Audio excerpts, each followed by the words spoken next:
எல்லாருக்கும் வணக்கங்க. இந்த வீடியோவில் நம்ம பார்க்க போகிற டாபிக் என்ன அப்படின்னா, லக்னத்தில் ராகு நின்ற பலன். ராகு லக்னத்தில் இருந்தால் அந்த ஜாதகனுடைய கேரக்டரிஸ்டிக்ஸ் எப்படி இருக்கும் அப்படின்னு தான் பார்க்க போகிறோம். இந்த ஜாதகனுடைய கேரக்டர் எப்படி இருக்கும் அப்படின்னா, வஞ்சம், சூது, கபடம் நிறைந்தவராக இருப்பார். அதாவது சூதுவாறு தெரிஞ்சு இருக்கிறவராக இருப்பார். இன்னொருத்தரை ஏமாற்ற தெரிஞ்சவராக இருப்பார். நல்லா இன்னொருத்தட்ட பிரெயின் வாஷ் பண்ணுற தன்மை இவருக்கு அதிகமாக இருக்கும். இன்னொருத்தரை ஏமாற்றக்கூடிய தன்மை அதிகமாக இருக்கும். தனக்கு தேவையானதை சாதிக்கிறதுக்கு எந்த லெவலுக்கும் இறங்கி போகக்கூடிய அந்த கேரக்டர் லக்னத்தில் ராகு இருக்கவங்களுக்கு இருக்கும். ரெண்டாவது நீடித்த வாழ்நாள் கொண்டவன். லக்னத்தில் ராகு இருக்கிறவங்க ரொம்ப நாள் நல்லா வாழ்வாங்க அப்படின்னு சொல்லலாம். மூணாவது பணபலம் உள்ளவன். நிறைய வருமானம் சம்பாரித்து கோடிகளை சம்பாரித்து நல்லா சொகுசாக வாழக்கூடிய எண்ணம் இருக்கும். அப்படி சம்பாதிப்பாங்களா இல்லையாங்கிறது அவங்க யோகத்தை பொறுத்து மாறும். ஆனால் அவருடைய எண்ணம் நிறைய கோடியாக சம்பாதிக்கணும் அப்படிங்கிற மைண்ட் செட் இருக்கும். நாலாவது பாயிண்ட்டு, பிறரை அடக்கி ஆளும் வல்லமை உள்ளவர். அதாவது இன்னொருத்தரை கட்டுப்படுத்தக்கூடிய தன்மை இவருக்கு இருக்கும். இவர் பெரியாளாக வர்றதுக்காக எந்த எல்லைக்கும் இன்னொருத்தனை கட்டுப்படுத்தி அவரை கீழே தள்ளி இவர் மேலே வர்றதுக்குரிய எல்லா முயற்சிகளையும் இந்த ஜாதகர் மேற்கொள்வார் அப்படின்னு சொல்லுது. அடுத்து, மேல் அவயங்களில் ரோகம் உடையவர். இவருக்கு அப்பர் பாடியில் ஏதோ ஒரு பாதிப்பு இருக்கும், நோய் இருக்கும் அப்படின்னு சொல்லப்படுது.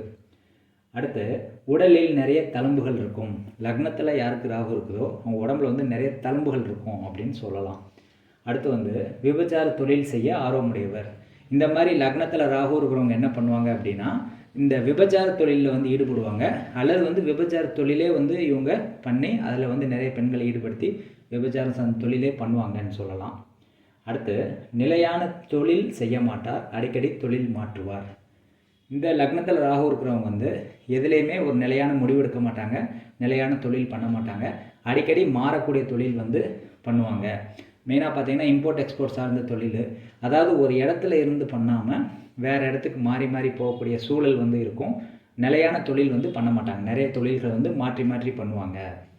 அடுத்து, எப்போதும் குழப்பமாகவும் புலம்பிக் கொண்டும் இருப்பார். ஒரு நிலையான முடிவெடுக்க முடியாமல் குழம்பிக்கிட்டே இருக்கிறது, மண்டே சுரிஞ்சிக்கிட்டே இருக்கிறது, பேசிட்டு திரும்ப புலம்புறது, குழப்பத்திலேயே எப்பயும் இருக்கிறது, நைட்டு ஃபுல்லாக தூங்காமல் முழிச்சுக்கிட்டு இருக்கிறது, இந்த மாதிரி தன்மைகள் இருக்கும்.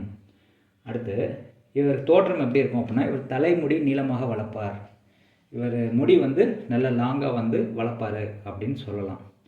அடுத்து, லக்னத்தில் ராகு இருந்தால் இவர் பாம்பு பேர் சம்மந்தப்பட்ட பேர் இருக்கும். உதாரணத்துக்கு நாகராஜ் அப்படிங்கிற பேர். நாகம் அப்படின்னா பாம்பு தானே. இப்போ பாம்பு சார்ந்த பேர் இருக்கும் இவருக்கு அப்படின்னு சொல்லலாம். வேறு என்ன மாதிரி சொல்லலாம் அப்படின்னா, இவர் பேரில் இஸ் அப்படிங்கிற ஒலி இருக்கும். பாம்பு இஸ்ன்னு ஒலி கொடுக்குதா, அப்போ இவர் பேரில் இஸ் அப்படிங்கிற வார்த்தை கண்டிப்பாக இருக்கும், அந்த சத்தம்.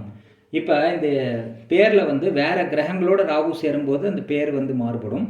ஆனால் ராகு அவர் பேரில் சம்மந்தப்பட்டிருக்கா அப்படிங்கிறத எப்படி கண்டுபிடிக்கலாம்னா, அந்த பேரில் இஸ் அப்படிங்கிற ஒலி வரும்.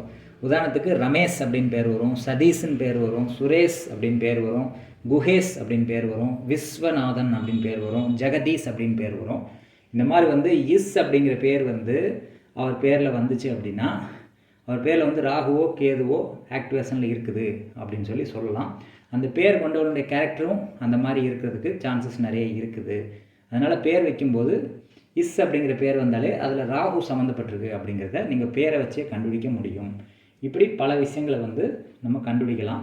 லக்னத்தில் ராகு இருக்கும்போது இந்த மாதிரி சம்பவங்கள் நடக்கும் அப்படின்னு நூல்களில் சொல்லப்பட்டது.